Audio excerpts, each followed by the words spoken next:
Hello, good morning கோவாலு அண்ணா. வணக்கம் அண்ணே. அருமை அருமை அருமை. தமிழில் சொல்கிறேன், எனக்கு இது பிடிச்சிருக்கு. குட் குட் குட் அண்ணே. ஃபோன் பண்ணிங்க, எதுவும் சொல்லாமல் அமைதியாக இருக்கீங்க. எதாவது பேசுங்கண்ணே. இல்லைப்பா, நீங்கள் ஏதாவது சொல்கிறதுனா சொல்லு, கேட்கலான்னு தான் நான் ஃபோன் பண்ணிட்டு கொஞ்சம் வெயிட் பண்ணேன். நான் என்னென்ன சொல்ல இருக்கிறது, நீங்கள் தானே சொல்லணும். சரி, என் நண்பர் ஒருத்தர் வந்தார்ப்பா இன்றைக்கி காலையில். ஒரு அற்புதமான தகவல் சொன்னார். அதை உங்கள்கிட்ட பகிர்ந்துக்கணுன்னு தான் ஃபோன் பண்ணேன். அவர் அரசு துறையில் பெரிய பதவியில் இருந்தார்.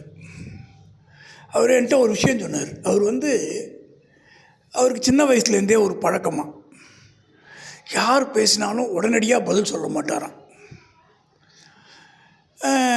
கொஞ்ச நேரம் அதை உள்வாங்கி யோசித்து பொறுமையாக திரும்ப பதில் சொல்லுவாராம். நான் கேட்டேன், ஆஃபீஸில் 2 பேர் சண்டை போட்டுகிட்டே எப்படி சமாளிப்பீங்க அப்படின்னா, 2 பேருடைய கருத்தையும் கேட்டுக்குவேன்.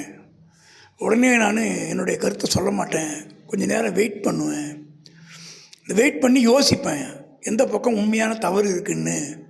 பெரும்பாலும் கொஞ்சம் நேரத்தில் பிரச்சனைகள் சால்வ் ஆகி போயிடும். அப்படி சால்வ் ஆகாத பட்சத்தில் நான் என் கருத்தை கொஞ்சம் நேரம் கழித்து சொல்வேன் அப்படின்னு சொன்னார். ரொம்ப அருமையான கருத்து. நான் கேட்டேன், வீட்டில் எப்படி ஒய்ஃப் பேசும்போது என்ன பண்ணுவீங்க அப்படின்னு சொல்லி கேட்டேன். ஏன்பா, வெளியில் ஆஃபீஸ்லேயே நான் அதிகம் உடனே பதில் சொல்லாத ஆள். ஒய்ஃபுக்கிட்ட சொல்லுவேனாப்பா, ஒய்ஃப் எது சொன்னாலும் அமைதியாக கேட்டுக்கிட்டு அதை முடிஞ்சால் செய்வேன், முடியலன்னா அமைதியாக இருந்துருவேன். அதனால் பிரச்சனைகளே இல்லாமல் இருக்குது அப்படின்னாரு. கோவாலு, இதை நீ கூட யூஸ் பண்ணிப்பார், உன் வாழ்க்கையில் அது பெரிய உபயோகமாக இருக்கும். அண்ணே, ஒருத்தங்களுக்கு ஒரு குணம் இருக்குண்ணே. சிங்கம் சிங்கம் மாதிரி தான் இருக்கும், புலி புலி மாதிரி தான் இருக்கும், பூனை பூனை மாதிரி தான் இருக்கும்.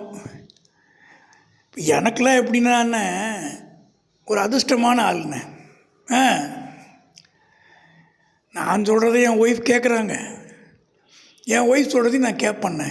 பரவாயில்லையப்பா, இந்த காலத்தில் இப்படியுமா? ஆமாண்ணே. முடிஞ்ச வரைக்கும் என் ஒய்ஃபு ஒரு கோபமாக பேச மாட்டாங்கண்ணே, புரிஞ்சுக்கிறாள். அதை காப்பாற்றிக்க. ஒருத்தங்க நல்லா இருக்காங்கன்னா நம்ம அவங்களுக்கு போக்குக்கே போய் அதை தக்க வச்சுக்கணும். அண்ணா, அருமையாக சொன்னீங்கண்ணே. வேறு ஏதாவது விஷயம் இருக்காண்ணே? இருக்குது, ஆனால் நான் காலையிலேருந்து காப்பியே குடிக்கல. போய் காஃபி சாப்பிட்டு வந்து திரும்ப நான் உனக்கு ஃபோன் பண்ணுறேன். சரி, நான் போய்ட்டு வாங்கண்ணே.